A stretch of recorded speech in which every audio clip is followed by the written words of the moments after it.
Opera is a Norwegian software company that specializes in web browsers, FinTech, and other services such as Opera News.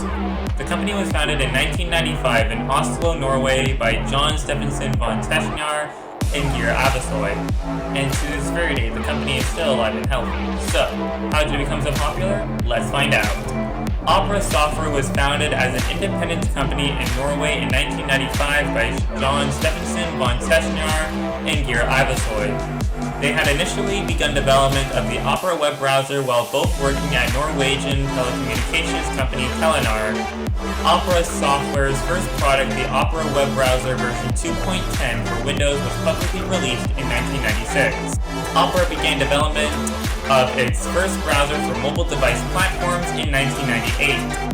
Opera 4.0, released in 2000, included a new cross-platform that facilitated the creation of editions of Opera for multiple operating systems and platforms.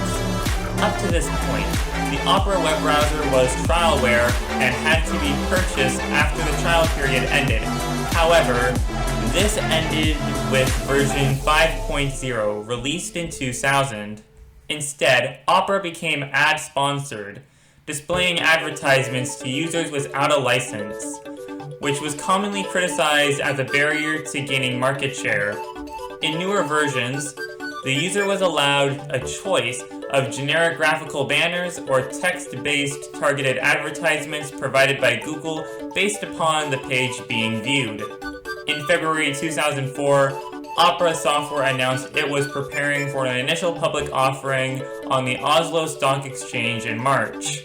On March 11th, Opera's IPO opened trading under the symbol Opera. In 2004, Opera Software settled a lawsuit with an international corporation paying $12.75 million to Opera. It was speculated that the international corporation named in the settlement announcing the settlement was Microsoft, which had previously blocked Opera users from correctly viewing MSN.com. On January 12, 2005, Opera Software announced that it would offer free licenses to higher education institutions, a change from the previous cost of $1,000 for unlimited licenses. Schools that opted for the free license included Massachusetts Institute of Technology, MIT, Harvard University, University of Oxford, Georgia Institute of Technology, and Duke University.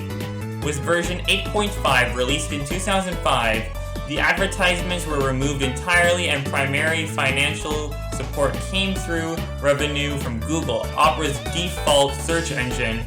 In August 2005, the company introduced Opera Mini, a new Java ME-based web browser for mobile phones originally marketed not to end users but to mobile network operators to preload on phones or offer for their subscribers.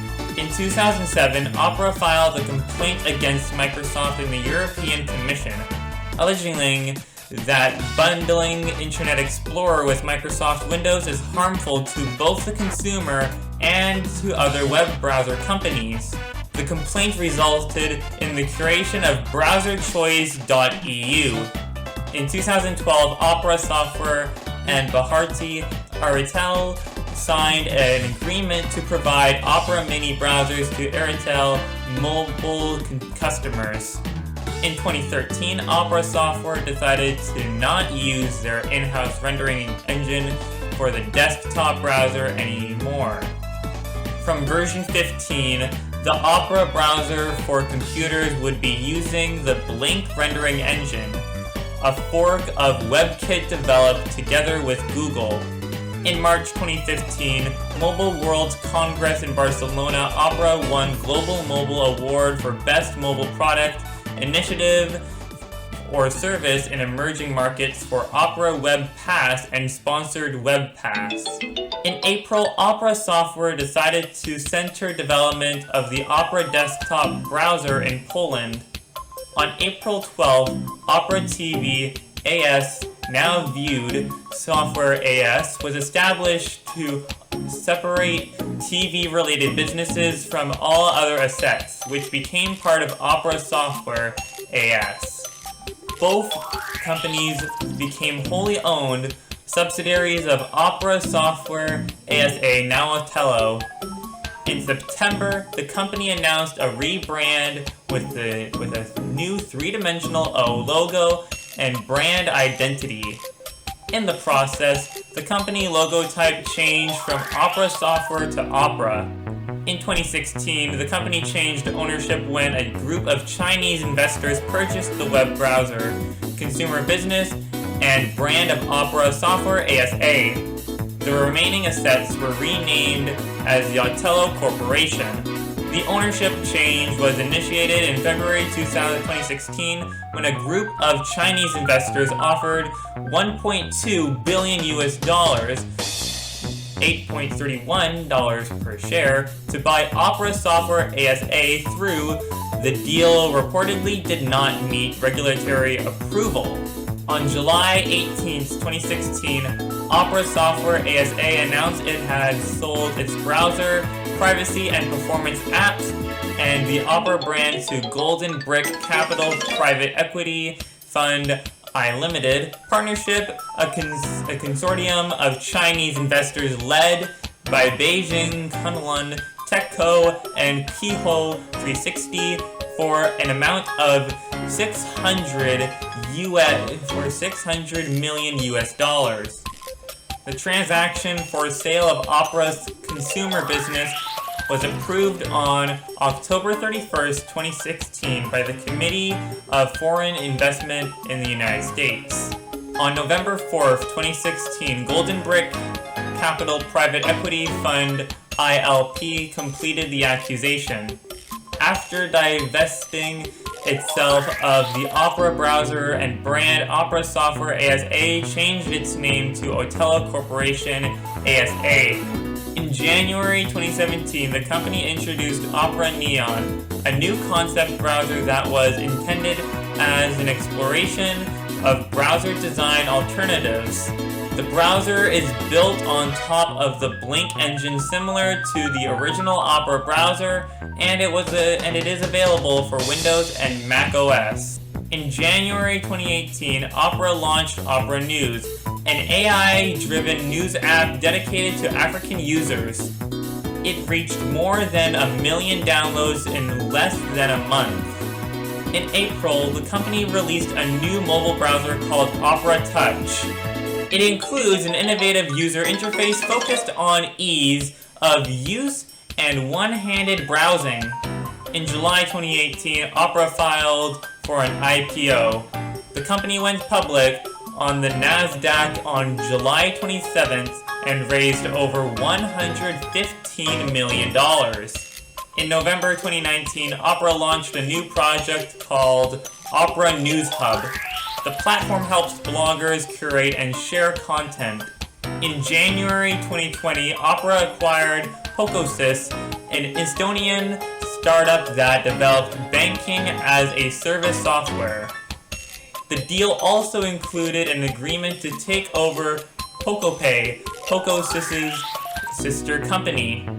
In June 2020, Opera partnered with APO Group to provide accurate information about COVID-19 in Africa.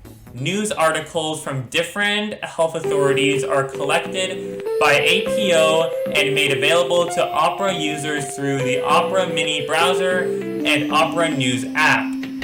Opera acquired Yo-Yo Games from Playtech in January 2021 for $10 million, from which the company also announced the launch of its Opera Gaming division to promote game development within the Opera GX browser with Yo-Yo Games and its Game Maker development software.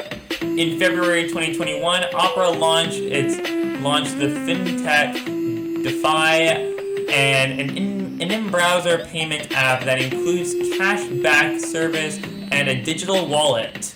Customers who use Defy get reimbursed when purchasing items from partner websites like Nike, ASOS, and eDreams.